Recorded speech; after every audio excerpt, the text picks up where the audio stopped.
Welcome everyone to Step Fans and Chill. This is Mikey Winfield. You know what it is. It's the morning show with the late night feel. We back in the building.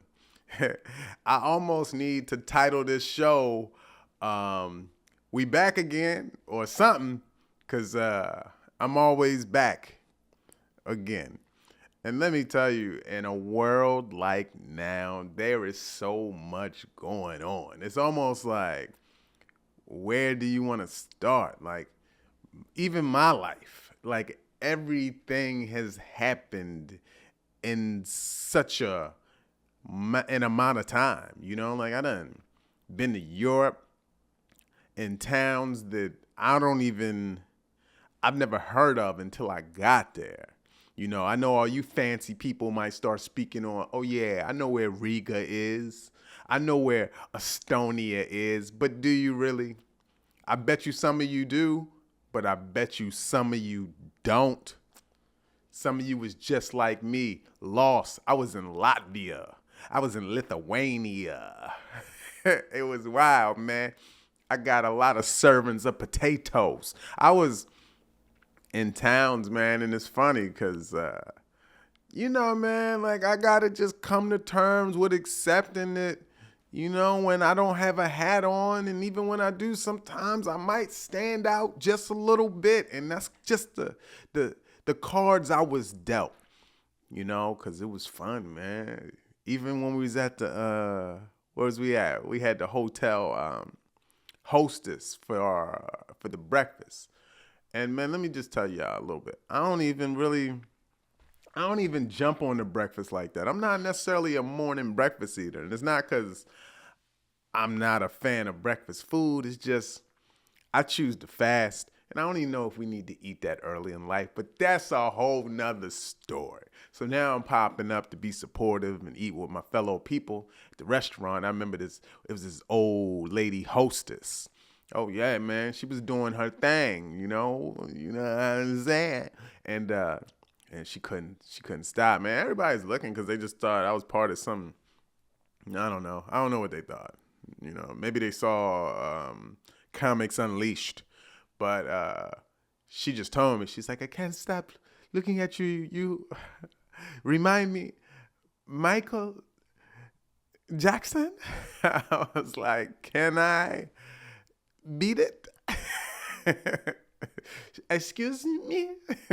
Nothing. It was the kindest people because we just walking around and everyone speaks English. And if I'm being honest, they probably speak it at the level that I speak it, and they're not even from America. So we was on a matching level, and what an experience. Here's another sidebar. You know anyone in the military, just go ahead and just get a sheet of paper and write them a letter. Just write them something. Just bring up anything and just put it in there. It's good for morale back to where I was. So now we stand in these nice European, well-crafted hotels.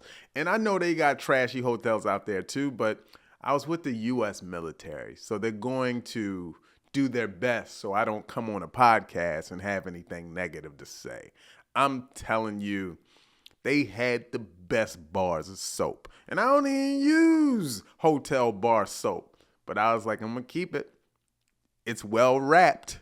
It's the one, like, you pull it out the plastic and it just falls right out. And it has, like, not too much fragrance, but just enough. Like, when you wash your hands with it and you go to, like, shake hands with somebody, they get like a whiff of freshness. It was that bar soap, and then they had the dispensers.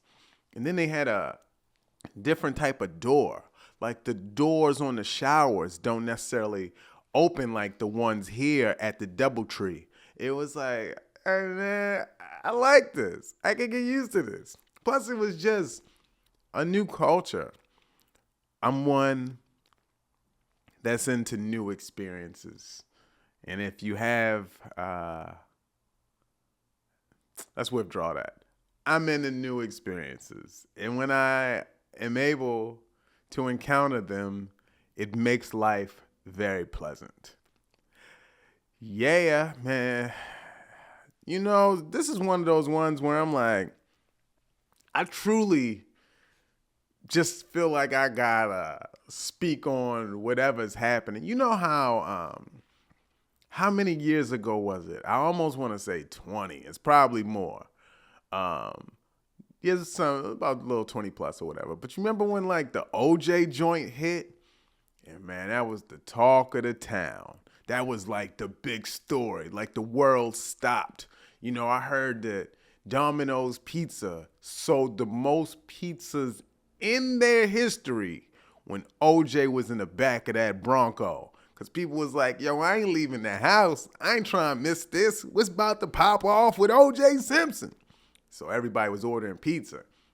And so that week, if you was a pizza delivery driver, you probably came up. You was probably like, I knew I made the right decision not going to college. I knew this was the move. If I work at Domino's Pizza, one day my day is going to come and I'm going to get tipped like crazy. Imagine saying that with no pause at the end.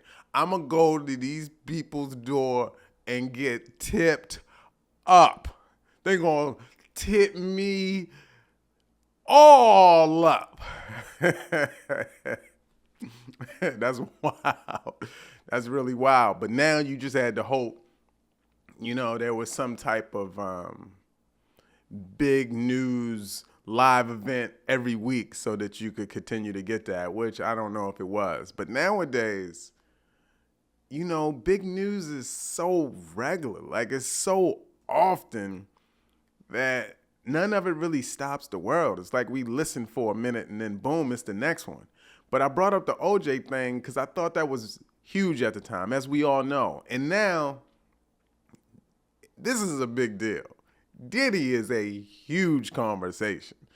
People have had baby oil jokes for like the last 10 months at least. I don't know when baby oil story came out. But now, like, the trial has began. And, there's a lot of people that grew up in the clubs. They don't even know how to feel right now. They just like, bad boy for life, because that was in the song, and now he's on trial for, I'm not sure. Like, I know there's sex trafficking. I know there's violence involved. But I thought it was like human trafficking or sex trafficking was the big deals. Like that's the ones that could put you away. But apparently there's like 100 counts. Like imagine that. You got like 100 counts against you. And it's always a tricky thing, man. That makes it hard with entertainment when you wonder, like, am I supposed to separate the artists and their art from like who they are? There's a lot of people who don't bump R. Kelly. There are a lot of people who still bump R. Kelly. I don't care what you say. The Cosby Show is funnier now. I'm going to just stop right there. What I will say, though, that's a tricky one. Like, how could you can't just stop listening to all the Diddy music. You hurting other people by doing that. You hurt Biggie's kids. They still getting paid off. Nah. That was a Biggie impression, by the way. But I just read something, and I'm going to read it with you. Cassie Ventura, the ex-girlfriend of Sean Diddy Combs, took the stand on Tuesday as the star witness in a first full day of testimony in the federal trial against the hip-hop megastar. They said a major witness in the federal trial of Sean Combs returns to the stand in New York today. And it says, I want to remind you here that this story includes the discussion of physical and sexual assault. Now, this is what gets me. Is this like a character thing? Like we want to really understand who he was and maybe paint him in a way that we can hate him? Because, everybody can be hated for something. But abuse, that's terrible. I was raised like, you just never hit a woman. Now, there are like you got to save your life. You feel you do? I mean, there's always a reason to do something. Y'all want to jump into that conversation? I've never hit a woman, but I'm just saying, like, if I got to save my life, like, I watch a lot of movies. You know, in some of these movies, you know, you at the edge of a cliff and then she has a bow and arrow. Like, come on, man. I used to pitch. Like, so if I pick up a rock, if I have to save my life, you telling me don't hit this woman? So my point is there are circumstances. And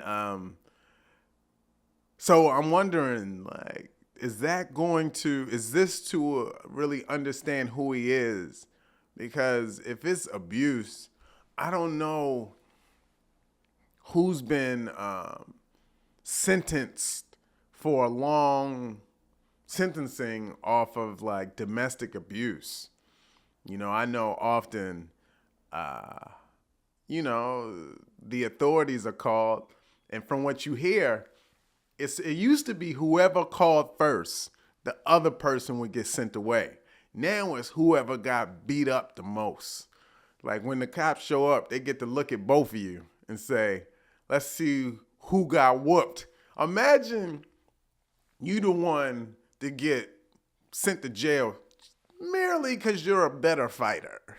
That's not. It gotta be different rules. I don't know. What if it's even? What if it's even? You know, what if it was just a solid fight? I think maybe once the adrenaline goes down, you need to be able to say, hey, we got in a good fight. You know, she got some good licks. I got some good licks. You know, we're going to, I'm going to just sleep downstairs. Maybe send the cops home. But anyways, let's see what they had to say. The testimony repeatedly underlined an essential element of the prosecution's case, that Sean Combs exerted control over her and her professional life for more than a decade. She was only 19 when she signed a 10-year album deal with Combs' record label. She testifies that Combs pursued her romantically, but soon grew domineering. Ooh, that sounds hot. She said, quote, Sean controlled a lot of my life, whether it was my career, the way I dressed, everything. Ventura testified that during this time she recorded hundreds of songs, but Combs never allowed her to release more than one album. Early in the relationship, Ventura said Combs became violent. She said, quote, I would make the wrong face, and the next thing I knew, I was getting hit in the face. Man. It's tough. It's tough. From the outside, you just like, where's her father? Like, why can't she walk away? But you know, as much as she should have, there's people that are being abused every day and, you know, they don't have an album coming out. They're just dealing with it in their regular homes. That goes back to something I said before. We all got to get some mentorship. You got to track it down. If it's not, you know, there's Shannon Sharp. Everybody needs somebody they can call on because these fools is wilding out. Now, there's a lot of people are saying there's a lot of weird stuff that happened, you know, because these freak offs are a huge deal. It's weird to you because you're not a billionaire. You know, I think once you participate in billionaire activities, it's not weird. It's things you do once you get $1 billion. You think I'm gonna ride a horse when I got $1 billion? No, I'm riding a human. I'm just like, I'm different now. I got $1 billion. I don't know what I want to do. I am slightly above the law until they catch me and they stop me from flying out the country if I do something dumb. You know? Because I got it. I know this for sure. He has to know. Diddy has to know that he has a chance to win. Because he has a jet in his backyard. He probably know how to fly it. He could just hop on the jet. Just hop in the jet and just fly to like Ethiopia real quick. and just say, hey, I'm about to Russell Simmons it over here unless y'all tell me the coast is clear. That's all right. Anyways, he said one of the crimes Combs is charged with committing is sex trafficking by force, fraud, and coercion. What does that mean? Does that mean I'm talking about the coercion part? Did he hand over a lot of money? Ventura testified that Combs frequently asked her to arrange and participate in elaborate sexual performances with male escorts that he would choreograph and direct. So Diddy, the director. You know what's messed up? I feel like we can all see that visually. You know, it looked like he would have on some stupid hat like a painter wears when they got one of those little mural things, and he looks like he would wear one of those and be over there with like 7 bottles of oil directing porn. He just, you know how some people just look like they would do certain things? He got that look. Says Ventura said these performances made her feel dirty. You know, like when you really getting it in, like you and your girl or something, you feel dirty. She's like, oh, I feel dirty. This is not funny. This is not funny, you guys. But Combs kept asking her to do more. She said, quote, I couldn't say no. I didn't want to make him upset. All right, listen, anyone starting a new relationship, anyone in 5 years or less, do not be manipulated by anger. It is something that angry people know they have to use over you. It's what they use as leverage. What they do is they just get angry to a point where they might lash out. They might throw stuff. They might break stuff. They might stop talking. They have methods they use to control you. It is a controlling thing. So these people, if you can convince them to get anger management or change, that is a great thing. But normally it is who they are. And then they attract weaker people that don't even understand that they're being manipulated by anger. Just know this is real. All right? As much as this is a comedy podcast, some of this is real. Or at least what they told me when I was judged on one of them shows. They were like, you're relatable. It's because I speak on real things. And this is one of them. All right. At the time, she said she loved Combs and wanted to make him happy, but she felt scared of the violence that might follow if she upset him. You know, being scared from time to time, that's a little sexy, but not all the time. Like, you know, like there's like a roller coaster and there's a bunch of things and a bunch of feelings that you feel. And, you know, it's not always wholesome and clean and fun. But from the sound of this, I wanted her to use the word and not allow us to just put one thing and two together. You know, I want her to just say, I was abused. I mean, a lot of it in this particular thing, if you're listening, is up for debate. You know, she just kind of saying she went with these things because she didn't want to make them mad. And it's like, I don't know. You know what sucks is somebody's life and well-being is our entertainment. That's just trash. That's just trash. Because that could be any one of us. Imagine you call in sick to work one day because some wild stuff happened. Everybody at work is talking about you. And that's what they use to get through the day. And then when you show back up to work, everybody's like, hey. Meanwhile, you know they've been running their mouth about you. That's what this is, except it's the entire world. I'm going to close with this. It says, Combs sat in the courtroom as Ventura testified for several hours. Sheesh. Combs' defense has argued that throughout their relationship, Ventura was an adult, capable, strong woman who could make her own decisions. Ventura is expected to continue to testify today. Now, you know what? As much is I like age difference relationships. Let's not even lie about it. You know, a lot of times when the older person is with the younger person, it's about control. Often, it's about that. And a lot of times the younger person is like, they enjoy someone who has their things together, who's going to give them direction. But let's not confuse that the older person knows what they're doing often. All right, cougars and grandpas or whatever. All right. That's what I mean, though, man. It's like, it's just so much. It's just like, she said that post-relationship, she said that she has relationship PTSD. Isn't that all of us?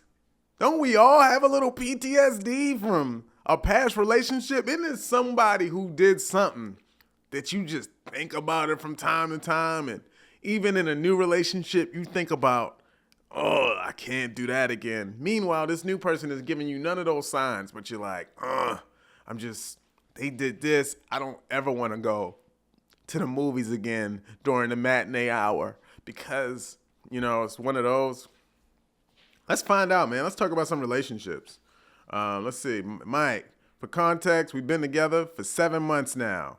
All right. This is a 20-year-old relationship. All right. I'm here for advice. I got the type of advice where I don't always help the people who are involved, but you listen enough, it might help you in your life. All right. We've been together for 7 months now. We have been best friends for 4 months before that. Okay. Moving fast. We have a wonderful relationship, and everything is literally the definition of perfect. Isn't it always in the beginning? Except she doesn't want to do any sexual activity that's involved. Damn, can you write? Sexual activities that involve my genitalia as a guy. She will let me pleasure her, but won't let me, beep, beep, beep, eat her out, and she will let me tie her up and do bondage and dry hump, but nothing further. I know she loves me dearly, and it's very clear. She doesn't want to lose me, and she has grown and shown great love and compassion and is very physical with me, but she won't or doesn't know if doing anything sexual with me will ever happen. I'm a very sexual person, and it's important for me to have this be part of my relationship, but I don't want to lose her. Mike, do you have any advice? Your girlfriend is lesbian. Okay, so what you need to do is leave. In fact, you should get her to wingman for you. That's what you need to do. Why don't you just fall back to that great friendship you used to have and find a woman who actually is into men. She is not into men. She's into the things that women do that please women. And you know what? Here's another, sidebar. You ever meet the people that's like, I'm a very sexual person. Those are the fun people to meet. Like when you're a guy, and that's what a woman throws in conversations, and you're like, this is about to be fun. Those are the fun ones. I'm a sexual person. Blah, blah, blah. I don't know if guys ever say that. I don't know if, and then again, I don't talk to men in that capacity. So women, do guys say that? Guys bring it up too quick. Men, stop bringing it up so soon. Y'all just met. You already talking about your preferences sexually. Like, man, talk about a book. You ain't read a book? Bring up a book. All right. Let's see what else we got, man. All right. I'm going to jump into one more story, and then I'm going to bounce. I don't even know, man, because I feel like I might even have tapped into this story before. This looks familiar, and I'm going to do it anyway. It's that type of day, Who knows? You might not have seen another episode. Says this guy's 43, his wife's 41. They said they've been together for 13 years, 11 years married. I have felt her pulling away emotionally for a month now, and my instincts were right. All right, cut. I don't even need to read the rest. I'm going to. But you know what? Like, as soon as you lose her emotionally, unless she needs you financially, you have lost her. She is gone. If you lose her emotionally, that means somebody else has her emotionally. And sometimes it just takes the strength to walk away. Easy to say. Easy to say. More difficult to do. I'm going to read the rest because I don't feel like ranting. I have noticed her going to the gym a lot. Uh-oh, she's getting those glutes tight for the next man. Wants to change her hair color. Oh, she's leaving you in real time and showing interest in a breast job. Not to mention she changed passwords on her phone so I can't even get in her phone. You don't need any more signs than this.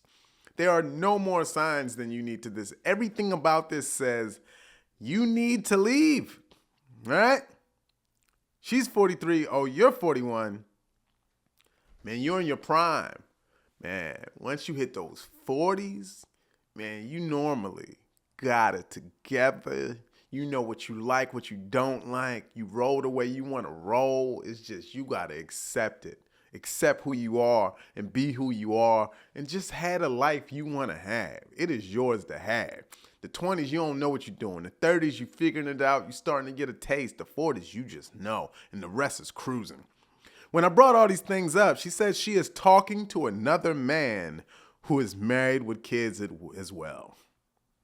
She has nothing to hide. She apologized profusely. I know I pronounced it weird, but she said she is not in love with me right now. It's friends of hers since high school. I don't get it. She told me last night the thought has crossed both of their minds to having sex, but they realize she said that she realized what that will do to both households.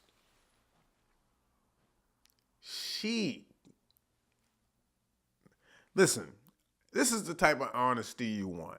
That is what you want. You can't save her.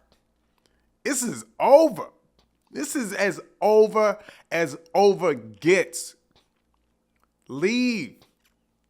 Talk to the one homie that's just a little wild. Like he be on a drink and he say crazy stuff. It's not going to seem that crazy. It's going to seem like, oh man, this dude's been knowing what he was talking about the entire time. Because this is bad. I feel I cannot trust my wife anymore. Of course you can't. And she's still actively talking to this guy. Are you watching 90 Day Fiancé? Are you dating Jasmine? That's a reference to the feel you might get.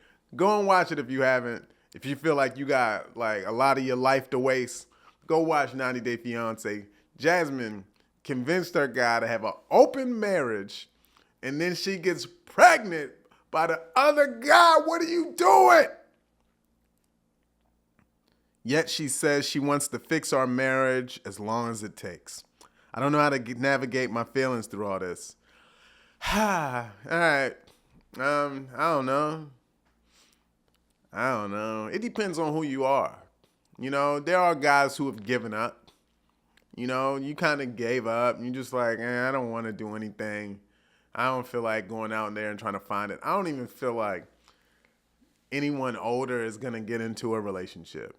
You know, once you get older, you're not going to get in a relationship when you like in your 40s. You'll get in a relationship again when you're 70s and you need help with your health.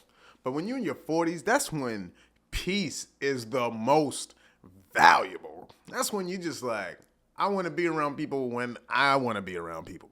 Only ones you really want to be around is your kids because you're like, you love them at this level that's just like some whole nother thing. But I don't know. Hop on an app. Don't do that. You want some real advice? You need to not rush into anything. You should probably talk to yourself, see how that's going, and then maybe holler at a counselor, holler at some therapy, sitting there for like a month, not straight, maybe like once a week, and just ration out these feelings and these ideas, because this is a lot happening to you. And I wish you the best. Figure it out. But that's wild. And that's life, man. You know, you guys, I'm in an incredible time, man. I'm like torn. All is amazing. I done built something.